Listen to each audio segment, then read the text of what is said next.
নমস্কার। Women foundation আয়োজিত শ্রদ্ধেয় শ্রী যুগল কিশোর মুখোপাধ্যায়ের the practice of the integral yoga এই গ্রন্থের পাঠ এবং আলোচনার এই অনুষ্ঠানে যাঁরা সমবেত হয়েছেন তাদের সকলকে আন্তরিক স্বাগত এবং শুভেচ্ছা জানাচ্ছি। আমরা শ্রদ্ধেয় শ্রী যুগল কিশোর মুখোপাধ্যায়ের এই অসামান্য গ্রন্থখানি পাঠ করছি এবং তিনি যেভাবে এই গ্রন্থে পূর্ণযোগের পথে আমরা যারা প্রাথমিকভাবে পদক্ষেপ করতে চলেছি তাদের সহায়তা করেছেন ব্যক্তিগত অভিজ্ঞতা, ব্যক্তিগত অন্তর্দৃষ্টি এবং ব্যক্তিগত যোগ সাধনার যে ঐশ্বর্য তাঁর ভেতরে ছিল সেই অভিজ্ঞতার সমৃদ্ধি থেকে তিনি যেভাবে আমাদের সহায়তা করেছেন তাতে এই যে একেবারেই সম্পূর্ণরূপে নতুন একটি সাধন ধারার প্রবর্তন শ্রী অরবিন্দের কাছ থেকে আমরা যা পেয়েছি, একেবারে ভবিষ্যতের যোগ সাধনা মা এবং শ্রী অরবিন্দ যা আমাদের সামনে নিয়ে এসেছেন সমগ্র মানব জাতির সামনে, তাকে একেবারে নিজেদের মতো করে অভ্যাসের কতগুলো মূল সূত্রকে তিনি আমাদের সামনে উপস্থিত করছেন। আমরা এই বইয়ের সাধনা থ্রু ওয়ার্ক একাদশ অধ্যায় সেটি পাঠ করছি। সাধনা থ্রু ওয়ার্ক বা কর্মসাধনা অত্যন্ত প্রয়োজনীয় একটি অংশ পূর্ণযোগ সাধনার ক্ষেত্রে। সেখানে যুগলদা খুব স্পষ্টভাবে কি করে আমাদের দৈনন্দিন চর্চিত জীবনের যে কাজকর্ম সেগুলি কিভাবে ধীরে ধীরে দিব্য কর্মে অধ্যাত্ম অভিপ্সার অনুগামিত্বে রূপান্তরিত হয় সেইটি আমাদের সামনে খুব স্পষ্টভাবে তুলে ধরেছেন মা এবং শ্রী অরবিন্দের বিভিন্ন রচনার ভেতর থেকে। কতগুলো বিশেষ বিষয়কে তিনি আমাদের সামনে এনে ধরেছেন। তার মধ্যে 5টি বিষয় আমরা ইতোমধ্যেই পাঠ এবং আলোচনা করেছি। যার প্রথমে আছে কিভাবে আমরা কর্তব্য কর্মের নির্বাচন এবং তার সূচনা ঘটাবো। দ্বিতীয় হচ্ছে নির্বাচিত এবং সূচনা ঘটানো যে কাজটি সেইটি কিভাবে আমরা তারপরে তাকে এগিয়ে নিয়ে যাব। তৃতীয়, এই এগিয়ে নিয়ে যাওয়ার সময়ে আমাদের ভেতরে যে এই কাজের ফলের প্রতি একটা আসক্তি তৈরি হতে থাকে সেইটিকে আমরা কি করে ত্যাগ করব। চতুর্থ, যে নানাবিধ কাজ রয়েছে, যে নানাবিধ কাজের সঙ্গে আমাদের যুক্ত হবার সুযোগ রয়েছে, তাদের মধ্যে কোনো একটি বিশেষ কাজকে খুব নির্দিষ্টভাবে অন্যান্য সমস্ত কাজের থেকে বেশি দিব্য অনুগামিত্বের সহায়ক বলে যে মনে করা, এই হিসেবে সেই বিশেষ কাজটির প্রতি যে এক ধরনের আসক্তি, তা থেকে আমরা কি করে বেরোবো। এই জায়গাটি ভীষণ ভীষণ গুরুত্বপূর্ণ। renunciation of all attachment to any specific walk, এটি আমরা আগের দিন খুব বিস্তারিতভাবে আলোচনা করেছিলাম। এবং সব শেষে আমরা যেটি বলেছিলাম সেটি হচ্ছে আমাদের ভেতরে যে অধ্যাত্ম প্রেরণা, সেইটির সাহায্যে যে কাজগুলো সূচনা ঘটে, actions initiated by spiritual inspiration, সেইটে কিভাবে আমরা নির্দিষ্ট করব যে একেবারেই অন্তরের একটা অধ্যাত্ম প্রেরণা, সেইটি চালিকা শক্তি যে কোনো কাজের ক্ষেত্রে, এইটি কিভাবে আমরা করে তুলব, এই পর্যন্ত আমরা আলোচনা করেছিলাম। আমরা আগের দিন বলেছিলাম যে এই যে কর্মসাধনায় এই স্তরের সিদ্ধি, অর্থাৎ কোন স্তর না, actions initiated by spiritual inspiration, অধ্যাত্ম অনুপ্রেরণার দ্বারা যে কাজ, সেই কাজ মানে শুধুমাত্র অধ্যাত্ম প্রেরণাই আমার কাজের চালিকা শক্তি, সেইটি আলোচনা করতে গিয়ে মাদার বইয়ের একটি অংশ যুগলদা বলেছেন। আমরা সেইটিই গতদিন আলোচনার মধ্যে দিয়ে আমাদের এই পাঠ শেষ করেছিলাম। যুগলদা বলছিলেন ডিভোশন, সেলফ কনসেক্রেশন, এই দুটি শক্তি সাধকের ভেতরে, দুটি শক্তি কাজ করে, একটি হচ্ছে ডিভোশন আর একটি হচ্ছে সেলফ কনসেক্রেশন, ভক্তি এবং নিরন্তর আত্মনিবেদন। এই দুটি শক্তি নিরন্তর সাধকের ভেতরে কাজ করে। আর এই শক্তির ফলে কি হয়? এই শক্তির ক্রিয়ার ফলে সাধকের ভগবানের সঙ্গে যে যোগাযোগ, সেটি এত ঘনিষ্ঠ হয়ে যায় যে সর্বক্ষণ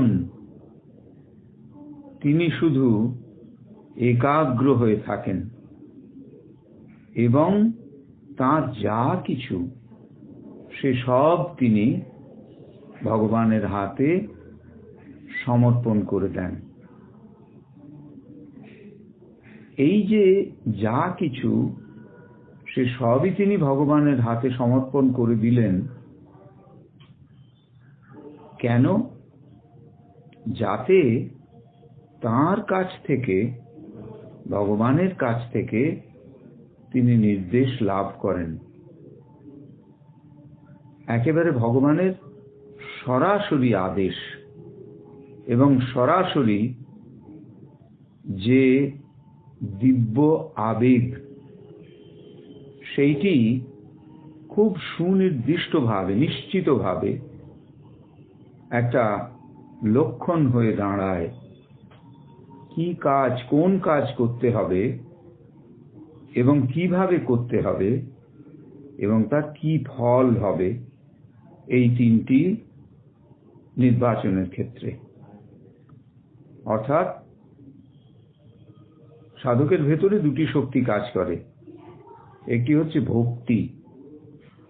ভক্তি মানে আমি ভগবানকে সম্পূর্ণরূপে আমার একমাত্র গতি বলে অন্তরের অন্তঃস্থল থেকে বিশ্বাসে স্থিত হয়েছি, এটি হচ্ছে ভক্তি। ভক্তি মানে আর কিছু নেই। True devotion is a decision that there is nothing other than the divine. ভগবান ছাড়া আর কিছু নেই। দ্বিতীয়, যেহেতু ভগবান ছাড়া আর কিছু নেই, অতএব যা কিছু আমার বলে আমি মনে করছি, আমার এই ক্ষুদ্র চেতন অস্তিত্ব যা কিছুকে তার নিজের বলে বোধ করছে সে সব ভগবানকে দিয়ে দিতে হবে। যার প্রতি আমার ভক্তি তাকে দিয়ে দিতে হবে। এর মধ্যে দিয়ে কি হবে না, ভক্তের সঙ্গে সাধকের সঙ্গে ভগবানের ইচ্ছা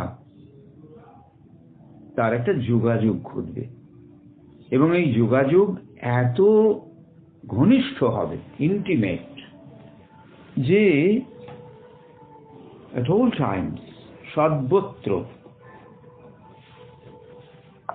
সেই সাধক শুধু ভগবানের প্রতি একাগ্র থাকবেন এবং যা কিছু তার আছে তার সমস্ত ভগবানকে দিয়ে দেবেন। যা কিছু তার আছে মানে কাজটি যেভাবে করব বলে ঠিক করেছি, যে কাজটি করব বলে ঠিক করছি, এই যে সিদ্ধান্ত, এগুলো সব ভগবানকে দিয়ে দেওয়া। কেন? যাতে তার নির্দেশ একেবারে সরাসরি প্রত্যক্ষভাবে কোন রকম বাধার সম্মুখীন না হয়ে ভক্তের কাছে চলে আসে। His present guidance, his direct command or impulse, so that he can have all these things, the sure indication of the thing to be done and the way to do it and the result. যখন এটি আসে ভগবানের কাছ থেকে, তখন আমরা দেখি ঠিক কিভাবে কোন কাজটি করতে হবে এবং তার ফল কি হবে, সবটা ভক্তের কাছে স্পষ্ট হয়ে যায়।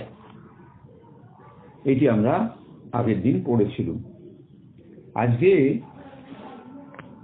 ষষ্ঠ উপশীর্ষক, বলা যেতে পারে ষষ্ঠ শর্ত, তাতে আমরা প্রবেশ করছি।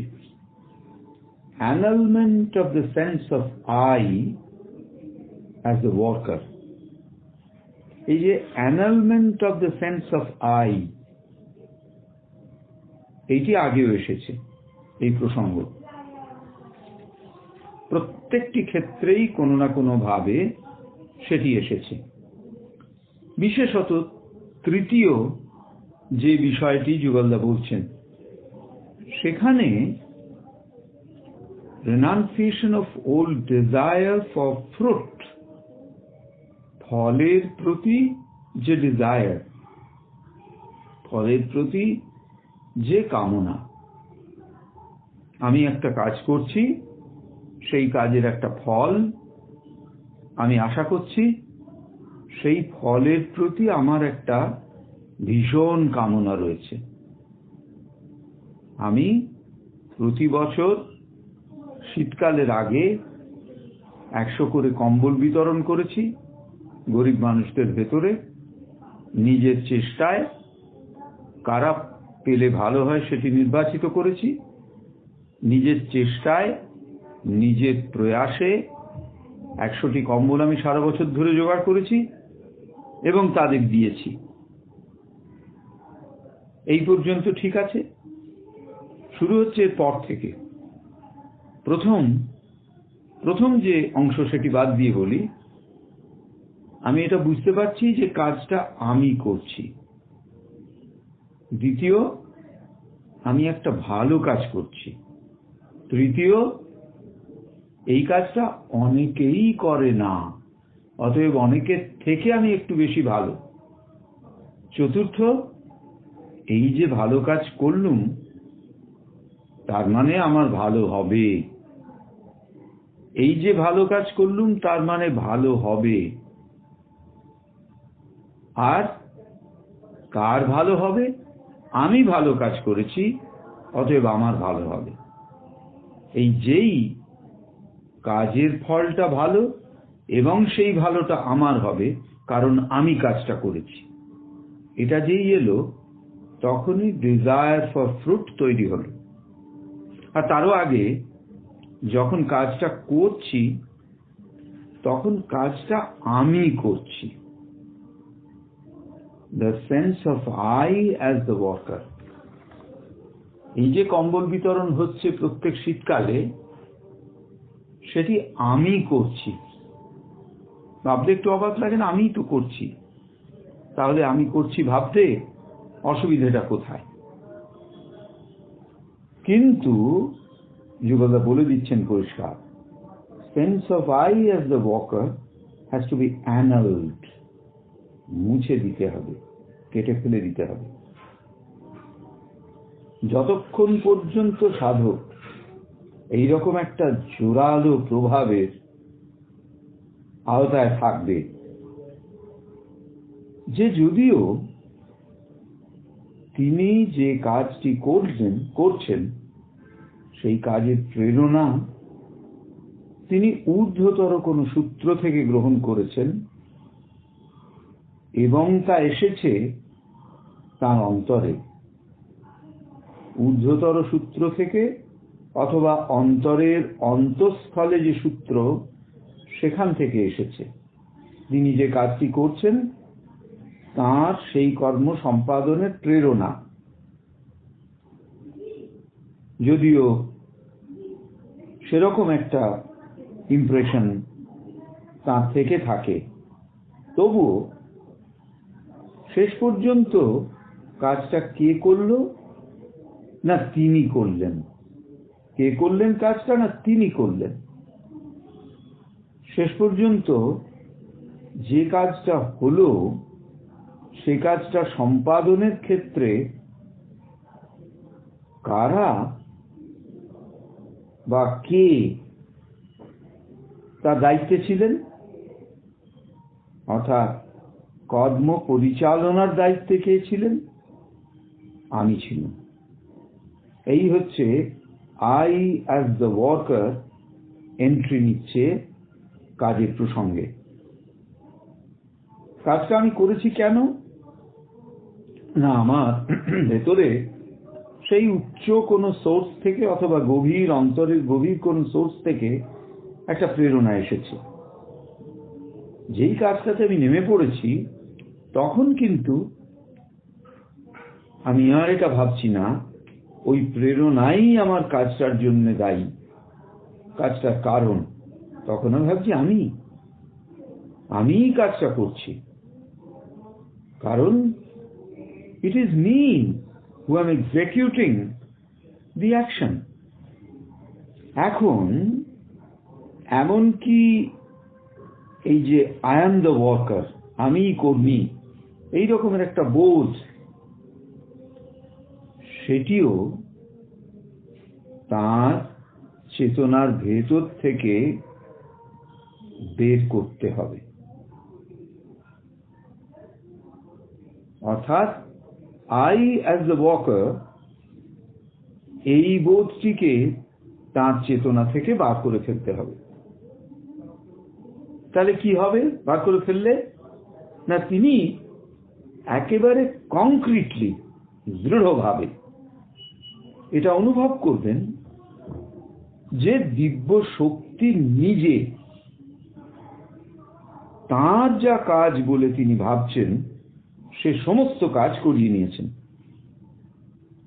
তার সমস্ত চেতনাগত চিন্তাগত স্পন্দন তার দ্বারা জেগেছে।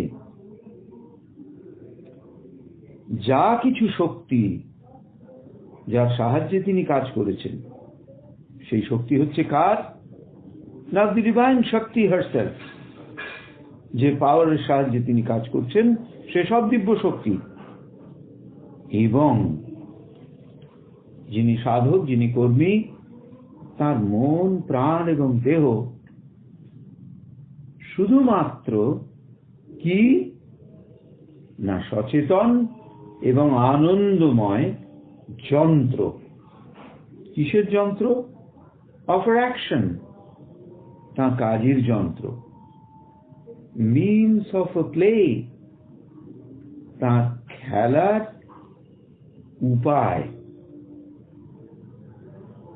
molds for her manifestation in the physical universe. molds for her manifestation in the physical universe. অর্থাৎ এই পার্থিব জগতে কি সেগুলি? মন, প্রাণ, দেহ শুধুমাত্র সচেতন এবং আনন্দময় যন্ত্র। কার যন্ত্র? অ্যাকশন অফ দ্য ডিভাইন শক্তি, দিব্য শক্তির যন্ত্র। মিনস অফ আ প্লে, তিনি যে লীলা করছেন সৃষ্টির ভেতর দিয়ে, তার উপায়। মোল্ডস for her manifestation in the physical universe, অর্থাৎ এই পার্থিব জগতের ভেতরে তার পরিপ্রকাশের জন্য পরিগৃহীত রূপ, সেটিও তিনি। শ্রী অরবিন্দের মাদার বই থেকে যুগলদা কোট করলেন এখানে। লাইফ ডিভাইনে শ্রী অরবিন্দ এই অভিজ্ঞতাকে বর্ণনা করছেন কিভাবে? In the end, by this way, one arrives at a consciousness in which one feels the force of presence acting within and moving or governing all the actions, and the personal will is entirely surrendered or identified with that greater truth will, truth power, or truth presence. Life Divine এর 903 পাতায় বলছেন, অবশেষে এইভাবে চলতে চলতে একজন এসে পৌঁছন কোথায়? এমন একটি চেতনায়, যে চেতনার ফলে, যে চেতনার জাগরণের ফলে তিনি মনে করছেন, অনুভব করছেন, এই যে শক্তি অথবা এই যে উপস্থিতি যা তার ভেতরে কাজ করছে এবং যেটি মুভ করছে, স্পন্দিত হচ্ছে, অথবা অন্যান্য সমস্ত কাজকে যেন নির্দেশ দিচ্ছে। এবং কাকে নির্দেশ দিচ্ছে? সমস্ত কাজকে এবং পার্সোনাল উইল, অর্থাৎ ব্যক্তিগত ইচ্ছাকে। এই কাজ এবং ব্যক্তিগত ইচ্ছাকে নির্দেশ দিচ্ছেন। আর কি দেখছেন তিনি? কি হয়েছে তার? কোন জায়গায় পৌঁছেছেন? না, the personal will is entirely surrendered or identified with that greater truth will, truth power or truth presence. এই যে মহত্তর সত্য ইচ্ছা শক্তি, সত্য শক্তি অথবা সত্য উপস্থিতি, এগুলোর সঙ্গে যেন দিব্য ইচ্ছা শক্তি, ব্যক্তি ইচ্ছা শক্তি মিলে গেছেন এবং ব্যক্তিগত ইচ্ছা পুরোপুরিভাবে নিবেদিত হয়েছেন ভগবানের কাছে বা দিব্যের কাছে। entirely surrendered or identified with that greater truth will, মহত্তর যে সত্য ইচ্ছা, মহত্তর যে সত্য শক্তি অথবা মহত্তর যে সত্য উপস্থিতি, তাই তার সঙ্গে মিলে গেছেন। এইভাবে সেই দিব্য সত্তা, যিনি হচ্ছেন actor of all one's actions, একজনের যাবতীয় যা কাজ সেটি যিনি আসলে করছেন, সেই দিব্য সত্তা, এবং oneself being the joyously interested witness of this divine play, এবং এই যে দিব্য লীলা ঘটে যাচ্ছে, অর্থাৎ দিব্য ইচ্ছা আমাদের ভেতর দিয়ে কাজ করিয়ে নিচ্ছেন, এই দিব্য লীলার সঙ্গে, দিব্য লীলার প্রতি jointly interested witness, joyously interested witness, আনন্দের সঙ্গে এক আগ্রহী সাক্ষী। কিসের সাক্ষী? না এই যে ঘটনাটা ঘটছে। কি ঘটনা? না তখন তিনি দেখছেন যে আমার যাবতীয় কাজ, এ সব কিছু দ্য ডিভাইন বিইং তিনি সম্পাদন করিয়ে নিচ্ছেন আমাকে দিয়ে। তাহলে আমার ভূমিকাটা কি? আনন্দ নিয়ে আমি একজন আগ্রহী সাক্ষী হয়ে রয়েছি। কিসের সাক্ষী? দিব্যলীলা। এই বোধ যখন আমার ভেতরে স্থিত হবে, তখন সেইটি হবে এই স্তরে পূর্ণযোগের সাধনার সিদ্ধি। এই স্তরে ততক্ষণ পর্যন্ত যত দূর আমি পৌঁছেছি সেটি হচ্ছে এই জায়গাটি পর্যন্ত, অর্থাৎ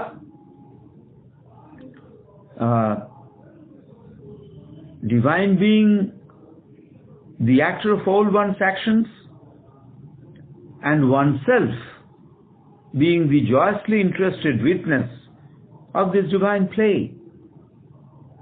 দিব্য সত্তাই হচ্ছেন আমার ভেতরকার যা কিছু কাজ, সে সমস্ত তিনি করছেন, এবং আমি কি করছি? তাহলে আমার সব কাজই তো ভগবান করে দিচ্ছেন।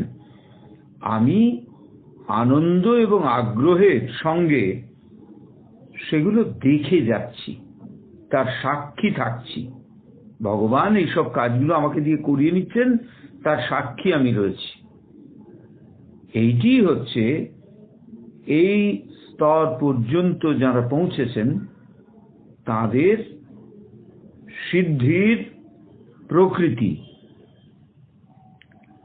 nature of the siddhi of this stage of yoga.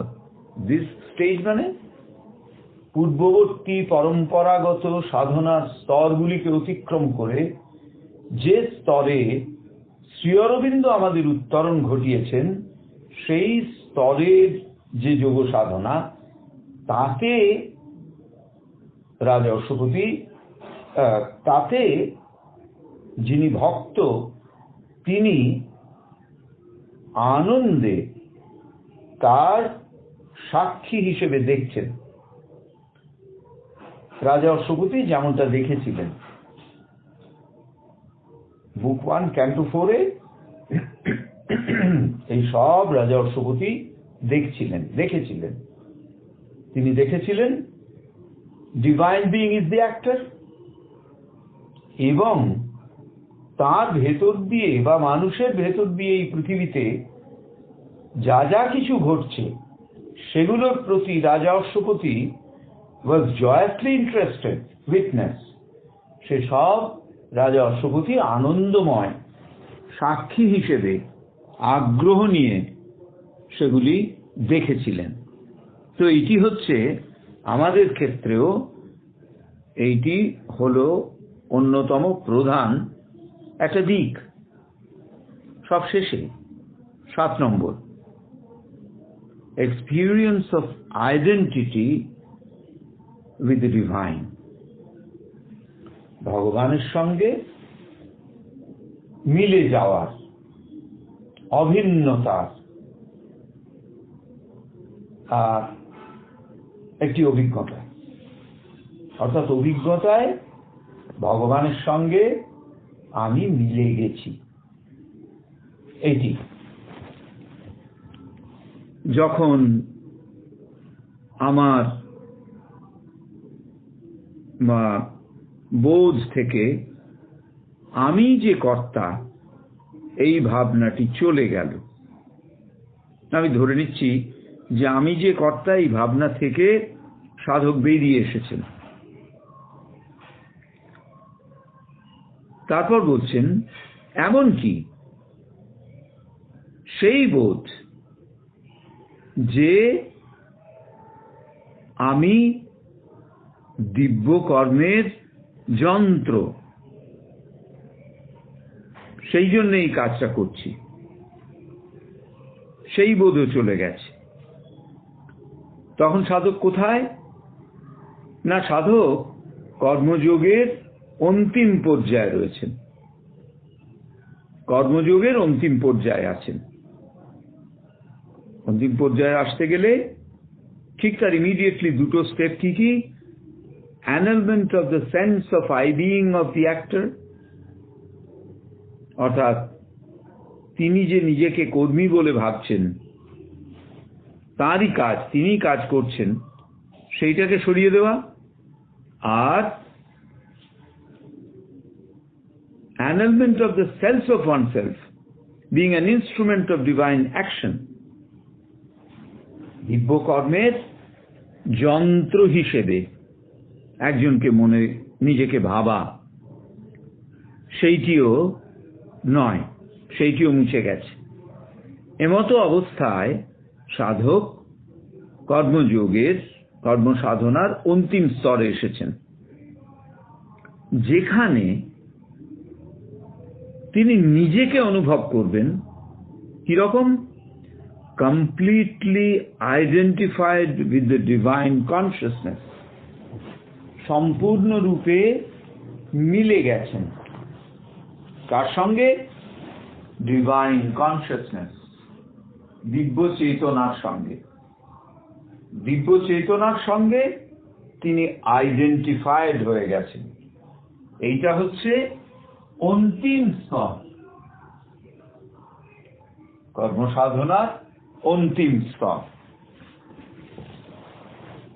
তারপর বলছেন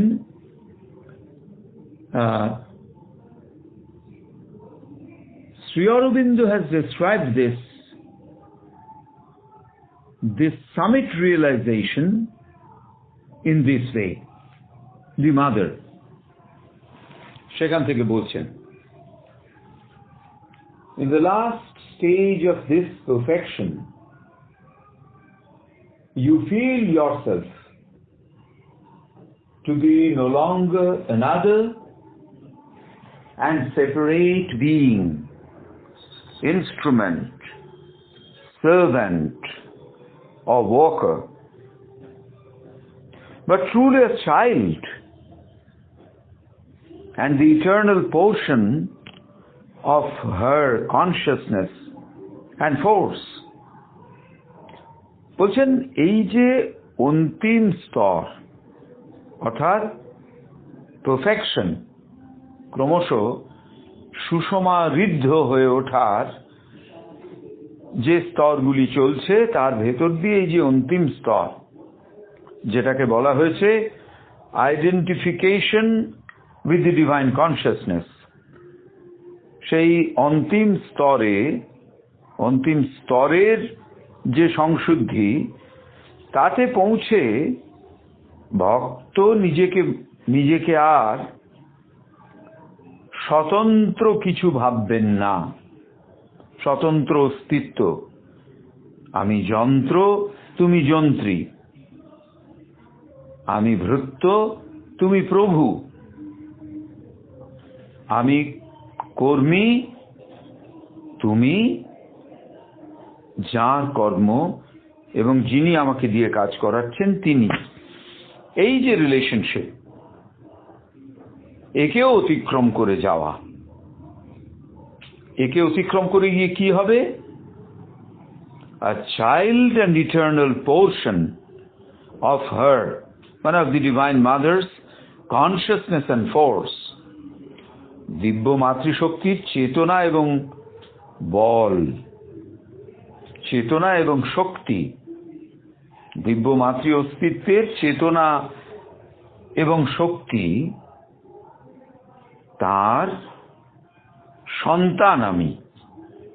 এবং সেই চেতনা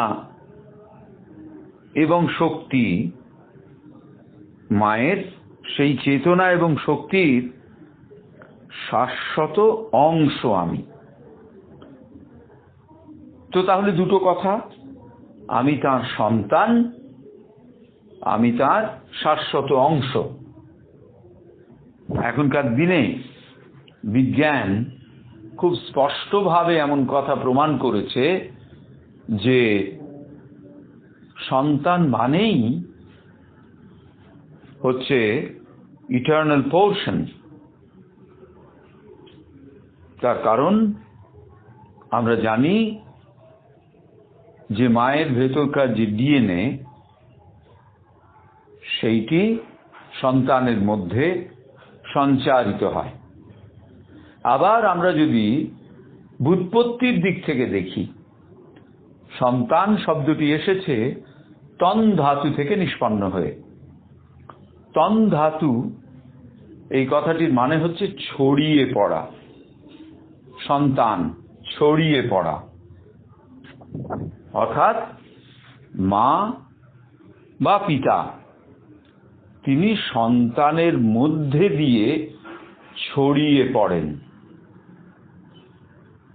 তো তাহলে যেদিক থেকেই আমরা দেখি না কেন, অর্থগত ব্যুৎপত্তির দিক থেকে, বর্তমানের বৈজ্ঞানিক দৃষ্টিভঙ্গি থেকে, বিজ্ঞানের দৃষ্টিভঙ্গি থেকে, অথবা যদি আমরা অধ্যাত্ম দৃষ্টিকোণ থেকে দেখি, সব দিক থেকেই the last stage of this perfection, এই সংশুদ্ধির অন্তিম স্তরটিতে একজন ভক্ত তিনি আর নিজেকে স্বতন্ত্র অস্তিত্ব, ভগবানের থেকে স্বতন্ত্র অস্তিত্ব বলে ভাববেন না। তিনি আর বলবেন না যে মেরে চাকর রাখো জি। তিনি বলবেন না তুমি যন্ত্র, আমি যন্ত্র তুমি যন্ত্রী। তিনি বলবেন না যে তোমার কাজ, আমি শুধু তোমার হয়ে, আমি শুধু তোমার কাজটি তোমার আদেশে সম্পাদন করছি মাত্র। তাহলে কি বলবেন সেই সত্যিকারের ভক্ত, যার পারফেকশন এসেছে? তিনি বলবেন আমি তোমার সন্তান, আমি তোমার, আমার ভেতরে রয়েছে তোমার শাশ্বত অংশ। মায়ের চেতনা এবং শক্তির শাশ্বত অংশ আমার মধ্যে রয়েছে। এটি হলো বোধ। তারপর বলছেন always she will be in you and you in her. It will be your constant, simple and natural experience that all your thought and seeing and action, your very breathing or moving, come from her and hers. বলছেন ভাবটা কিরকম হবে? সব সময় always মা ভক্তের ভেতরে রয়েছেন এবং ভক্ত মায়ের মধ্যে রয়েছেন। She will be in you and you in her. এটি নিরন্তর, খুব সরলভাবে এবং খুব স্বাভাবিকভাবে পাওয়া একটা অভিজ্ঞতার মতন, যা আমাদের সকল চিন্তা, সকল দৃষ্টি, সকল কর্ম এবং এমনকি আমাদের যে নিঃশ্বাস, তার ভেতর দিয়ে আমার কাছে স্পষ্ট হয়ে উঠবে যে come from her and hers, অর্থাৎ আমার প্রত্যেকটি প্রশ্বাস সেটি যেন তার কাছ থেকে আসছে এবং তাঁরই তা। প্রশ্বাস মানে প্রাণসত্তা, আমার প্রাণসত্তা আমি তার কাছ থেকে পেয়েছি এবং এই প্রাণসত্তা তাঁরই প্রাণসত্তা পেয়েছি আমি। এইটি হচ্ছে দ্বিতীয়। এখানে দেখুন তিনটি কথা আছে, constant, simple and natural experience. অভিজ্ঞতা যদি আমাদের ভেতরে একটা কোনো পরিবর্তন আনার উপযুক্ততায় আসতে হয় অভিজ্ঞতাকে, তাহলে তাকে এই তিনটি শর্ত ফুলফিল করতে হবে। প্রথমত সেই অভিজ্ঞতাকে নিরন্তর হতে হবে, কনস্ট্যান্ট।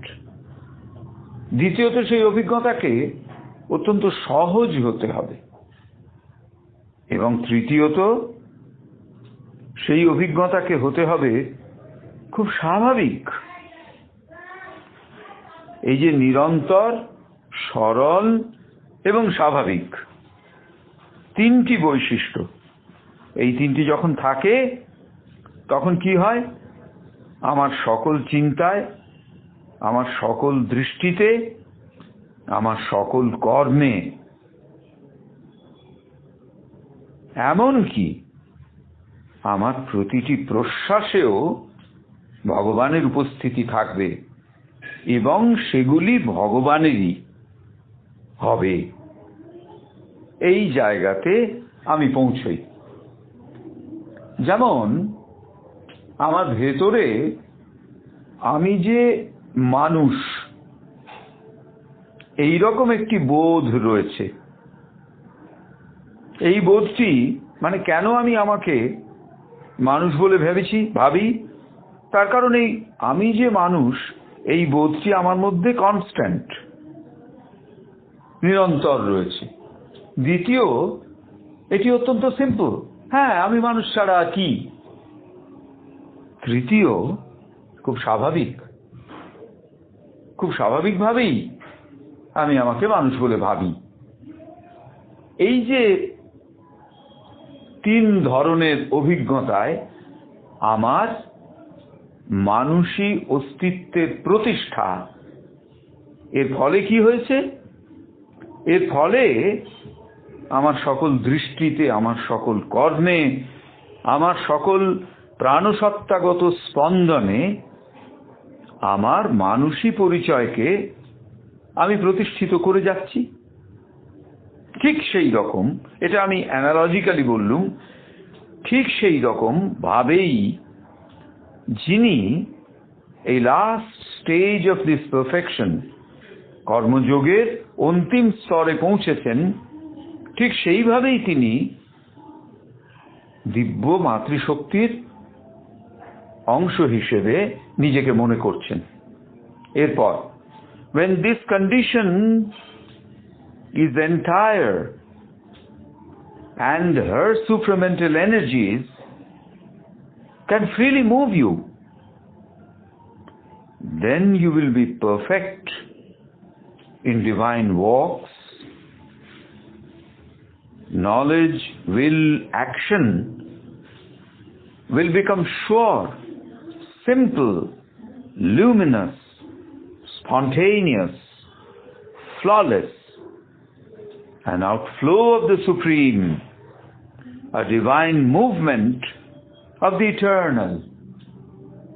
বলছেন যখন এই সত্য পরিপূর্ণ রূপে তোমার ভেতরে প্রতিষ্ঠিত হবে, ভক্তের ভেতরে যখন এই সত্য সম্পূর্ণ রূপে প্রতিষ্ঠিত হবে এবং যখন মায়ের অতিমানস শক্তি খুব স্বচ্ছন্দে, বাধাহীনভাবে ভক্তকে পরিচালিত করবে তখন ভক্তের ভেতর দিয়ে যে দিব্য কর্ম তা একেবারে সুষমাময় হয়ে উঠবে।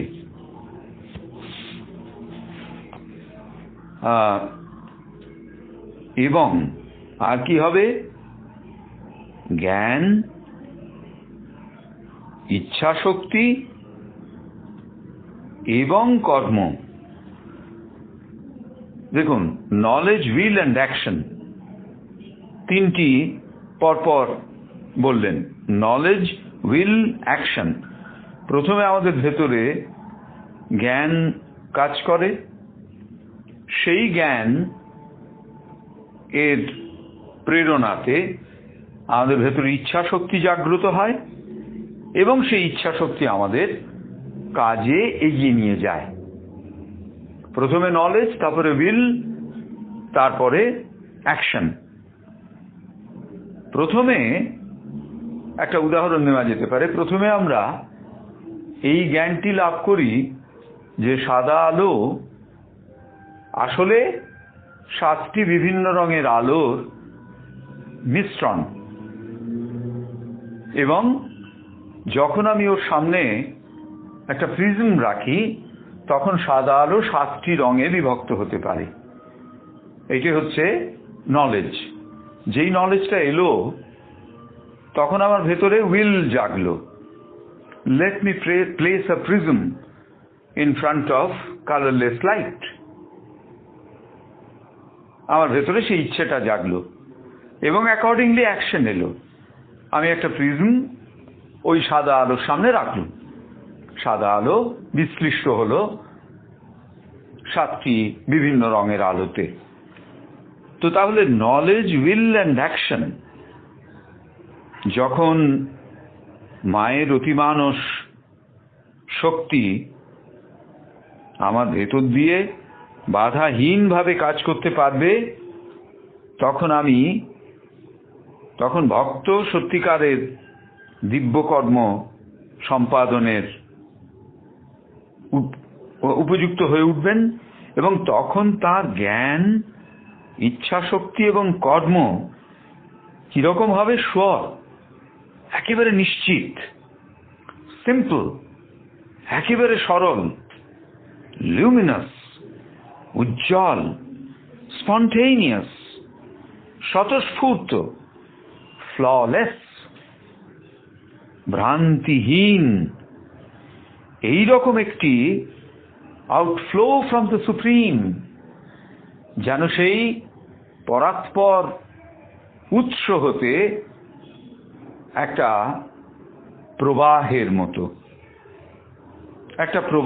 মতো। কিরকম? A divine movement of the eternal, শাশ্বতের এক দিব্য স্পন্দনের মতন সেটি হয়ে উঠবে। একটা উদাহরণ আমরা নিতে পারি। যে দুরূহ কাজ নিরোদ্ধা সম্পাদন করেছিলেন, সাবিত্রী ডিকটেশন নেওয়া শ্রী অরবিন্দের কাছ থেকে। এই যে সাবিত্রীর মতো একটি কাব্যগ্রন্থের, একটি কাব্যের, কবিতার ডিকটেশন তিনি নিচ্ছেন কার কাছ থেকে? ফ্রম দি ডিভাইন হিমসেলফ, ভগবানের কাছ থেকে। অর্থাৎ এখানে কি হচ্ছে না, the supramental energies were freely moving through নিরোদ্ধা। অতিমানস শক্তি নিরোদ্ধার ভেতর দিয়ে অত্যন্ত অবাধে কাজ করতে পারছেন বলেই তিনি ওই perfect, he has become perfect in divine works. এটি তো একটি দিব্যকর্ম। সেই দিব্যকর্মের জন্যে দিব্যকর্ম তিনি পারফেক্টলি সম্পাদন করতে পারছেন এবং তার ফলে তার কাজ হয়ে উঠেছিল কিরকম? নিশ্চিত, সরল, উজ্জ্বল, স্বতঃস্ফূর্ত ভ্রান্তিহীন, যেন উৎস থেকে নেমে আসা একটি প্রবাহ, যেন divine movement of the eternal, শাশ্বতের এক দিব্য স্পন্দন। এইখানেই সব শেষ বাক্য এই অধ্যায়ের, Here lies the consummating realization of karma sadhana in the integral yoga of Sri Aurobindo. Shri অরবিন্দের পূর্ণ যোগের এখানেই রয়েছে একেবারে কনজিউমেটিং রিয়েলাইজেশন, সব থেকে উপরে সর্বোৎকৃষ্ট চূড়ান্ত উপলব্ধি। কিসের মাধ্যমে? কর্ম সাধনার ভেতর দিয়ে। অর্থাৎ পূর্ণ যোগের ভেতরকার এই যে কর্ম সাধনা, এইটি এই স্তরে এলে তবেই সেটি একেবারে চূড়ান্ত একটি অভিজ্ঞতায় পরিণত হয়, চূড়ান্ত একটি উপলব্ধিতে পরিণত হয়। এই হলো আমাদের একাদশ অধ্যায়ের, যুগল কিশোর মুখোপাধ্যায়ের লেখা the practice of the integral যোগের একাদশ অধ্যায় সাধনা থ্রু ওয়াক, তার বিস্তারিত আলোচনা, যেটি যুগলদা করছেন। আজকে আমরা এখানেই শেষ করছি। যারা আমাদের সঙ্গে ছিলেন তাদের সকলকে আন্তরিক ধন্যবাদ এবং কৃতজ্ঞতা জানাচ্ছি। নমস্কার।